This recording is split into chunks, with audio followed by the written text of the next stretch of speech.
Guys, এই ভিডিওর মাধ্যমে আমি আপনাদেরকে দেখাবো যে নষ্ট এলইডি বাল্ব আপনারা বাসাবাড়িতে নিজেরাই কিভাবে ঠিক করবেন। অর্থাৎ এটা কিন্তু খুব আহামরি কাজ না, সামান্য কিছু টেকনিক অবলম্বন করলে আপনি কিন্তু এলইডি বাল্বটি পুনরায় চালাইতে পারবেন। তো গাইস, আমি এই বাল্বটিকে লাইন দিচ্ছি কিন্তু জ্বলতেছে না। তো এখানে দেখুন যে এই অনেকগুলো এলইডির ভিতরে একটা এলইডি কিন্তু নষ্ট আছে। এই যে এলইডিটা, এই যেটা আমি উঠাই দিচ্ছি, এটা কিন্তু নষ্ট আছে। এই নষ্ট এলইডিটা উঠিয়ে আপনাদেরকে সোল্ডারিং করতে হবে পেস্টিং করে, এবং সোল্ডারিং করে দিলে কিন্তু লাইটটি জ্বলবে। এবং এমন কিছু লাইট থাকে যে লাইটের ভিতরে এলইডি নষ্ট দেখা যায় না, অর্থাৎ এই লাইটে যেমন নষ্ট দেখাচ্ছে অন্য লাইটে কিন্তু নষ্ট দেখায় না।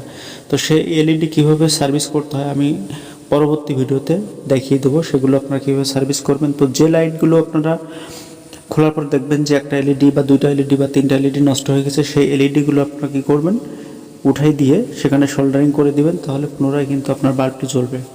তো গাইস, দেখুন যে আমি পুনরায় সংযোগ দিচ্ছি, এই লাইটটা কিন্তু জ্বলবে। দেখছেন লাইটটা কিন্তু জ্বলতেছে, কিন্তু আগে কিন্তু জ্বলতেছিল না, এটা অ্যাড করার পরে এটা কিন্তু জ্বলতেছে।